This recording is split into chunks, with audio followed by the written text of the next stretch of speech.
92.7 big FM पर आप सुन रहे हैं यादों का idiot box with Nilesh Mishra season 4। कहानियां जिनमें आप मिलते हैं खुद से। दोस्तों, मैं आपको सुनाने जा रहा हूं अपनी मंडली की सदस्य कंचन पंत की लिखी कहानी आशियाना। ड्राइंग रूम हल्की हल्की नारंगी पीली रोशनी से नहाया हुआ था। धीमी आवाज में संगीत बज रहा था, लेमन ग्रास की खुशबू महक रही थी और रिश्तेदारों की हंसी ठहाकों की आवाज गूंज रही थी। पार्टी की सारी तैयारियां हमारी नई नवेली बहू दीप्ति ने की थी। पहली मुलाकात में ही दीप्ति ने लोगों के दिल जीत लिए थे। यहां तक कि हर बात में मीन मेख निकालने वाली राधा चाची भी 2-3 बार कमरे की सजावट और खाने की तारीफ कर चुकी थी। बात बात में अपनी बहू की नजीर देने वाली अर्पिता बुआ भी दीप्ति को नकार नहीं पा रही थी। और हम उम्र रिश्तेदारों के लिए तो दीप्ति किसी फिल्म एक्ट्रेस से कम नहीं थी। रिश्तेदारों के चेहरे पे तारीफ और जलन के भाव देख के मेरी पत्नी गायत्री का सर गर्व से ऊंचा हो रहा था। आखिर हमारे बेटे राजीव के लिए दीप्ति को ढूंढ के लाने वाली वही तो थी। और फिर शादी कोर्ट में करवाकर रिश्तेदारों को पार्टी देने का आइडिया भी उसी का था। अल्टीमेटली शादी को कोर्ट में तो रजिस्टर करवाना ही था। हमने सोचा अब शादी कोर्ट में करवा लेते हैं। रिश्तेदारों से ये कहते हुए लीक से हट के कुछ करने का संतोष गायत्री के चेहरे पे झलक रहा था। तुम्हारा तो जवाब ही नहीं है गायत्री। अपनी खास सहेली प्रतिभा के मुंह से अपनी तारीफ सुन के गायत्री बड़ी अदा से मुस्कुराई। संभल के दीप्ति बेटा, तुम्हारी सास परफेक्शनिस्ट है। उनका दिल जीतने के लिए तुमको बहुत मेहनत करनी होगी। एक और सहेली बोली। और नहीं तो क्या, गायत्री की जिद नहीं होती तो विभाकर भाई साहब कहां अपनी दुकान शुकान छोड़ के आईएएस बनने के लिए मेहनत करते। बहुत लकी हो तुम जो ऐसी सास मिली है, तीसरी ने कहा। ये तारीफें नई नहीं थी गायत्री के लिए, लेकिन नई नई बहू के सामने इन तारीफों के मायने कुछ और ही थे। वो अलग बात है कि दीप्ति शादी के दिन से ही गायत्री के प्रभाव में आ चुकी थी। मां, इतनी सुंदर साड़ियां आप कहां से लाते हो? अपने गिफ्ट्स की जो पैकिंग करवाई है ना, दैट्स अमेजिंग। काश मैं 1% भी आपके जैसा खाना बना पाती। दीप्ति अपनी सास गायत्री की हर बात पे कुर्बान थी। सीधे सादे नैन नक्श वाली अपनी बहू पे गायत्री भी खूब प्यार लुटा रही थी।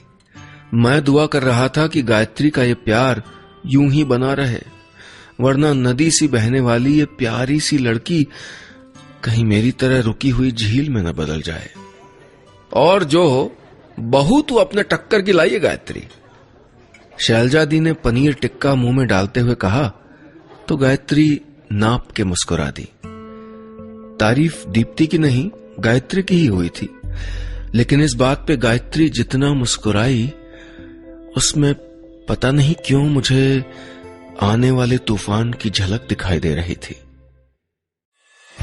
92.7 बिग एफएम पर आप सुन रहे हैं यादों का idiot box with Nilesh Mishra season 4। कहानियां जिनमें आप मिलते हैं खुद से। दोस्तों, मैं आपको सुना रहा हूं अपनी मंडली की सदस्य कंचन पंत की लिखी कहानी आशियाना। इस कहानी में अब तक आपने सुना, अपने व्यक्तित्व और अपने फैसलों की वजह से गायत्री का अपने परिवार और दोस्तों में बहुत रौब है, लेकिन खुद उनके पति के मन में उनको लेके कोई टीस है। गायत्री के रवैये से विभाकर क्यों है परेशान, सुनते हैं आगे। पार्टी खत्म हो गई थी। मेहमान सब विदा हो गए थे। मैं बिस्तर पे लेटा गायत्री की राह देख रहा था। वो कपड़े बदलकर तौलिए से मुंह पोंछते हुए कमरे में आई और ड्रेसिंग टेबल के पास बैठ के चेहरे पे नाइट क्रीम लगाने लगी। उसके चेहरे पे समुद्र जैसी शांति छाई थी। उसके चेहरे के इन भावों से मैं अपरिचित नहीं था। ऐसे भाव अक्सर उसके चेहरे पे तब आते थे या तो वो किसी गहरी सोच में हो या किसी बात से बहुत नाराज। पार्टी में ऐसा कुछ नहीं हुआ था जिससे गायत्री को गुस्सा आए, सिवाय इसके कि आशा दी देर तक गायत्री की नई बहू दीप्ति के साथ हंस हंस के बात करती रही थी। आशा दी यानी मेरी बड़ी बहन गायत्री को खास तौर से नापसंद थी, क्योंकि पूरे खानदान में अब तक सिर्फ वही थी जो इतने सालों बाद भी गायत्री के आभा मंडल से प्रभावित नहीं हुई थी। तुम्हारा ये अंग्रेजी रहन सहन भाई मुझे तो नहीं सुहाता, वो कहती थी। तेरी हाई फाई बीवी तो मीठा खाएगी नहीं, ले तू ही खा ले खीर, वो कहती थी। बुरा मत मानना गायत्री, लेकिन घर थोड़ा अस्त व्यस्त ही अच्छा लगता है, हर चीज जगह पे तो सिर्फ होटलों में होती है, वो कहती थी। हर बार जब आशा दी घर आती तो गायत्री का ब्लड प्रेशर बढ़ा के ही जाती। गायत्री उनसे कुछ कहती नहीं थी क्योंकि अनपढ़ों की तरह लड़ना झगड़ना उसको शोभा नहीं देता था। हालांकि उसके कई दिनों बाद तक मुझको मेरे परिवार वालों की बेशऊरी के इल्जाम सुनने और सहने पड़ते थे, और आज गायत्री का चेहरा बता रहा था कि ये सब अगले कुछ दिनों तक फिर दोहराया जाना है। चलो सब अच्छे से निपट गया, मैंने उसके गुस्से की थाह लेने के लिए कहा। लेकिन गायत्री चुपचाप अपने चेहरे पे नाइट क्रीम मलती रही और फिर उसी तरह चुपचाप बिस्तर पे आके लेट गई। मैंने उसे ज्यादा छेड़ा नहीं क्योंकि पूछने पे तो वो बताती नहीं, लेकिन ना पूछने पे थोड़ी देर में वो खुद ही बोल पड़ी। दीप्ति हनीमून पे केरल के बजाय गांव घूमने जाने के लिए कह रही है। कोई हनीमून पे गांव जाता है क्या? तो क्या हुआ, वो जाना चाहते हैं, उनको जाने दो ना, मैंने कहा। इस घर में शायद पहली बार गायत्री के फैसले पे किसी ने असहमति जताई थी और न जाने क्यों मुझे सुन के बहुत अच्छा सा लग रहा था। नो वे, जरूर आशी दी ने दीप्ति को पट्टी पढ़ाई होगी। आप देखना, उन लोगों से ज्यादा घुले मिलेगी ना तो दीप्ति भी उन्हीं की जैसी हो जाएगी। याद नहीं आप कैसे थे पहले? गायत्री की इस बात ने मेरी दुखती रख पे हाथ रख दिया था। 92.7 बिग एफएम पर आप सुन रहे हैं यादों का idiot box with Nilesh Mishra season 4, कहानियां जिनमें आप मिलते हैं खुद से। दोस्तों, मैं आपको सुना रहा हूं अपनी मंडली की सदस्य कंचन पंत की लिखी कहानी आशियाना। इस कहानी में अब तक आपने सुना गायत्री और आईएएस अधिकारी विभाकर पति पत्नी हैं। गायत्री एक प्रभावशाली महिला है जिनकी सब तारीफ करते हैं, लेकिन उनके पति विभाकर उनके सामने कुछ दबे दबे से रहते हैं। हाल ही में गायत्री की नई बहू दीप्ति भी घर आई हैं और विभाकर को डर है कि उनकी नई बहू के साथ गायत्री की बनेगी या नहीं। सुनते हैं आगे। गायत्री के साथ शादी के बाद पिछले 35 सालों से मैं रोज खुद को उसके हिसाब से बदलता जा रहा हूं, फिर भी उसको कोई न कोई शिकायत मुझसे रह ही जाती है। वो शाम फिर मेरी आंखों के आगे आ गई जिस दिन गायत्री ने हमारी जिंदगी का कंट्रोल अपने हाथ में लेना शुरू किया। देखिए, आप अपनी पढ़ाई पूरी कीजिए, दुकान कल से मैं संभाल लूंगी। 35 साल पहले जब सिर्फ एक हफ्ते पुरानी दुल्हन यानी गायत्री ने मुझसे कहा तो घर में भूचाल आ गया। हमारे घर में औरतों के नौकरी करने की परंपरा नहीं थी, फिर दुकान पे बैठना। अम्मा ने खाना पीना छोड़ देने की धमकी दे दी। देखिए जी, एक बार आप आईएएस बन जाएंगे तो अम्मा जी का गुस्सा हवा हो जाएगा, तब तक उनका गुस्सा मैं झेल लूंगी। गायत्री ने कहा तो मैं उसका चेहरा देखता रह गया। लगा कि कई जन्मों के पुण्य का फल मिला है मुझे उसके रूप में। पिताजी की बीमारी और 3 भाई बहनों की जिम्मेदारी की वजह से बीए पूरा होने से पहले ही मुझे दुकान पे बैठना पड़ा था, लेकिन फिर गायत्री ने यह जिम्मेदारी अपने हाथों में ले ली। बहुत मुश्किल दिन थे वो। मैं तो कई बार हिम्मत हार भी जाता था, लेकिन गायत्री थी कि उसका भरोसा कम ही नहीं होता। मैं कह रही हूं ना, इस बार आपका सिलेक्शन हो जाएगा। तीसरे अटेम्प्ट में गायत्री की जबान सच हो ही गई। ये सब गायत्री की मेहनत का नतीजा है। अपने सिलेक्शन से ज्यादा मैं खुश इस बात से था कि गायत्री का भरोसा जीत गया है। आस पड़ोस में भी सब उसका गुणगान कर रहे थे। पति की तरक्की के लिए खुद को झोंक देने वाली ऐसी पत्नी तो नसीब वालों को ही मिलती है। मैंने गायत्री का चेहरा देखा। एक अजीब सी चमक थी उसमें, गर्व और अभिमान की मिली जुली चमक। ये वो खुशी नहीं थी जो एक पत्नी को अपने जीवन साथी की तरक्की से होती है। ये वो राहत भी नहीं थी जो मुश्किल सफर तय करके मंजिल तक पहुंचने पे मिलती है। ये खास होने का नशा था। ये सबसे अलग दिखने की चमक थी। अभी पहली तनख्वाह भी नहीं आई थी कि हमारे घर के तौर तरीके बदले जाने लगे। गायत्री सारे घर वालों को डाइनिंग टेबल पे बैठ के खाना खाते हुए देखना चाहती थी। पर अम्मा को बच्चों को अपने सामने चौके पे बिठा के खिलाने में ही आनंद आता था। अम्मा के लिए बिना नहाए धोए चौके में घुसना भी पाप था, पर गायत्री को लगने लगा था कि बड़े लोग सुबह की पहली चाय बिस्तर पे ही पीते हैं। अम्मा के हिसाब से शाम का वक्त घर लौटने और परिवार के साथ गपशप करने का होता है, लेकिन गायत्री को अब शाम को मेरे साथ घूमने जाने और फिर बाहर डिनर करने में मजा आने लगा था। लेकिन मां के घर को अपने हिसाब से चलाना गायत्री के लिए मुश्किल हो रहा था। मैं तुम्हारे घर का स्टैंडर्ड बढ़ाने के लिए दिन रात एक कर रही हूं और तुम्हारे घर वाले ना खुद आगे बढ़ेंगे ना हमको बढ़ने देंगे। तुमको जब गवर्नमेंट घर दे रही तो फिर वहां जाने में क्या हर्ज है, गायत्री ने कहा। उस दिन शायद आखिरी बार मेरी और उसकी लड़ाई हुई थी, क्योंकि घर की शांति के लिए इसके बाद मैंने हमेशा के लिए मौन साध लिया। गायत्री की बात शायद अम्मा ने सुन ली थी, क्योंकि अगले ही दिन उन्होंने मुझको बुला के कहा था, विभू बेटा, हम पुराने जमाने के लोग ठहरे, रातों रात तो बदल नहीं सकते। हमारी वजह से बहू अपने मन की जिंदगी ना जी सके, ये भी ठीक नहीं है। अगर तू अपने सरकारी घर में जाना चाहता है तो मेरी रजामंदी है। कोई नाराजगी नहीं थी अम्मा की आवाज में, बस एक किस्म की करुणा थी। उसके बाद कई शहर बदले, कई मकान बदले और अब एक बड़ी सी कोठी भी बना ली है, लेकिन मेरा घर हमेशा के लिए छिन गया। गायत्री खास थी और खास बने रहने के लिए वो जितनी मेहनत करती थी, मैं उसका गवाह भी हूं और भुक्तभोगी भी। मुझे ये मानने में कोई एतराज नहीं कि गायत्री की वजह से मैं साधारण लोअर मिडिल क्लास से शहर के प्रतिष्ठित परिवारों में पहुंच गया था। हालांकि मुझे लोअर मिडिल क्लास बने रहने में कोई एतराज नहीं था। मुझे आज भी टीकोजी से सजी केतली से निकालकर कप प्लेट में परोसी गई चाय के बजाय सड़क के किनारे कुल्हड़ में मिलने वाली चाय पसंद थी।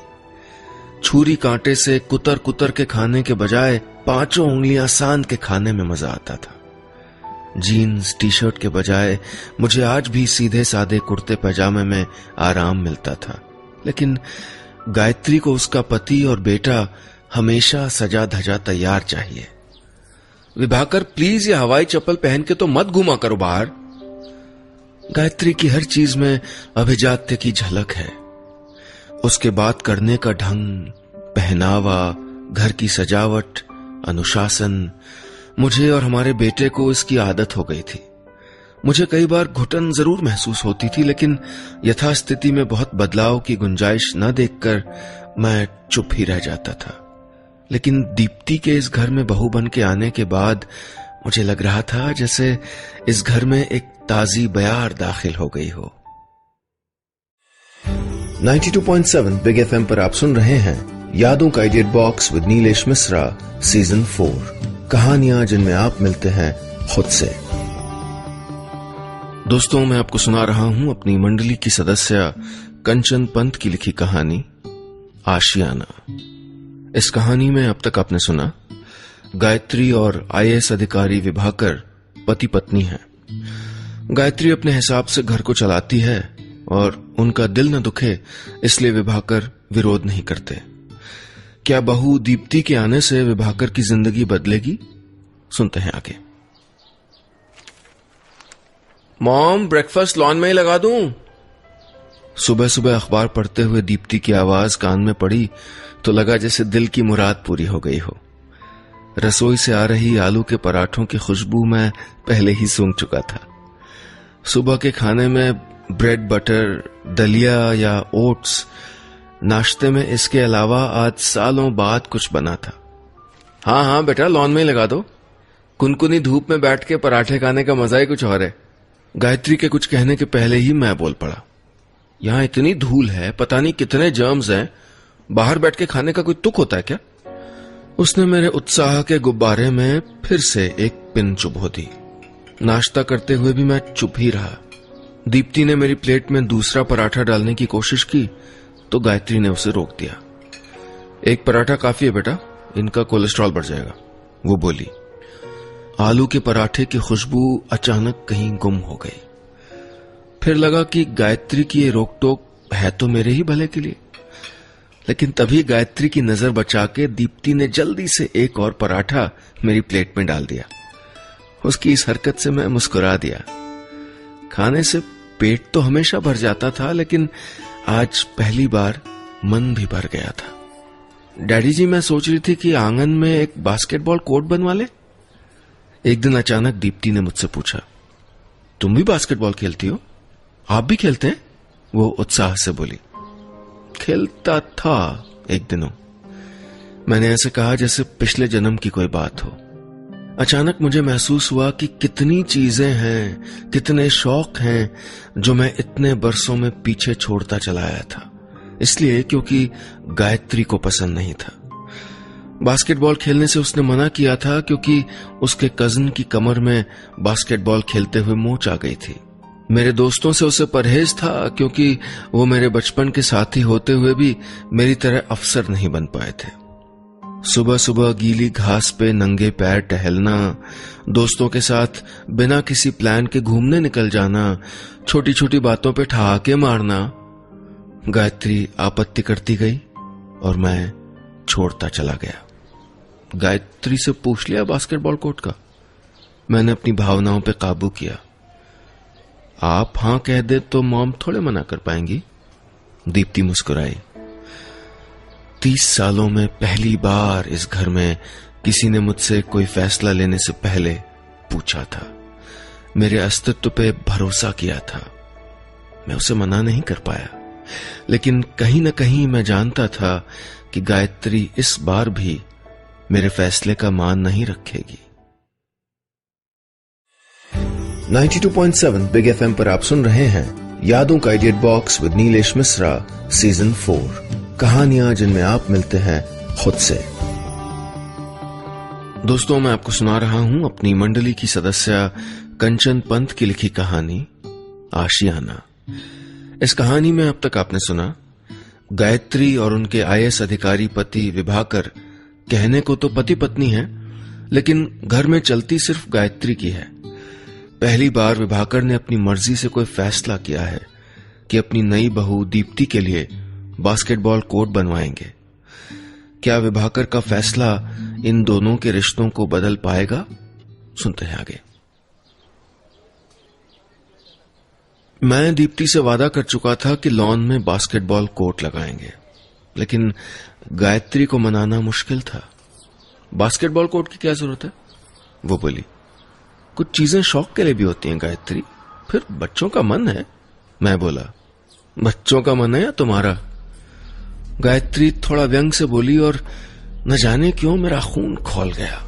क्यों? मेरा मन नहीं हो सकता? 30 सालों तक तुम इस घर में अपने मिलिट्री रूल्स चला रही हो, जोर से हंस नहीं सकते, जो मर्जी हो खा नहीं सकते, क्या पहनना है, किससे मिलना है, सब तुम्हारी मर्जी से। और मुझे इस छोटी सी चीज के लिए भी तुमसे इजाजत लेनी होगी? तुम्हारा पति हूं मैं, गुलाम नहीं हूं। मेरी आवाज में पता नहीं कहां से इतनी कड़वाहट आ गई थी। आज तक गायत्री की किसी बात पे मैंने जवाब तक नहीं दिया था। मेरे ये तेवर देख के वो सन्न थी। उसे यूं ही सकते में छोड़ के मैं घर से निकल गया। दिन भर मैं बेमकसद बाहर भटकता रहा। मैं जानता था कि मेरी बातों से गायत्री बदलने वाली नहीं है, फिर भी दिल से गुबार निकल गया तो थोड़ी राहत मिल रही थी। लेकिन मैंने तय कर लिया था कि अब अपने मन को गायत्री के अनुशासन के पिंजरे में कैद नहीं होने दूंगा। आज मैंने जी भर के गोलगप्पे खाए, अपने बचपन के दोस्त गोलू की दुकान में बैठ के बकर बकर की, मां को फोन करके बताया कि अगले महीने मिलने आ रहा हूं। कॉलोनी के चौकीदार के कंधे पे हाथ रख के उससे देर तक गपियाया। मंदिर के पास घूमने वाले आवारा कुत्ते कालू को उबले अंडे का नाश्ता करवाया। वो सब किया जो इतने सालों से गायत्री मुझको करने से रोकती आई थी। और सच कहूं तो लग रहा था जैसे किसी उम्र कैद से रिहाई हो गई हो मेरी आज। दिन भर भटकने के बाद जब शाम को घर पहुंचा तो देखा लॉन में बास्केटबॉल का नेट पड़ा हुआ है और गायत्री दीप्ति और राजीव के साथ मिलके नेट लगाने की कोशिश कर रही है। उसके चेहरे पे ना हमेशा दिखने वाली सख्ती थी, ना ही खुद को सबसे विशेष समझने जैसा कोई भाव। मुझे देखते ही गायत्री मेरी ओर चली आई। मैं कुछ नहीं बोला। वो भी थोड़ी देर चुप रही, फिर हिम्मत जुटा के बोली, I am really sorry Vibhakar, मैं अपने घर को परफेक्ट बनाना चाहती थी, लेकिन इस कोशिश में शायद खुद ही मशीन बन गई। कभी देखा ही नहीं कि तुमको अपने ही घर में कितनी घुटन होती है, पर अब तुम्हारे साथ मिलकर इसको फिर से घर बनाना चाहती हूं। एक और मौका दोगे मुझे? उसका गला भर गया था। मैंने गौर से उसके चेहरे की ओर देखा। बरसों बाद मुझे अपनी पत्नी का चेहरा नजर आया। लगा जैसे आज मुझे मेरा घर वापस मिल गया हो। बस इतनी सी थी ये कहानी। 92.7 बिग FM पर आप सुन रहे हैं यादों का edit box with Nilesh Mishra season 4, कहानियां जिनमें आप मिलते हैं खुद से।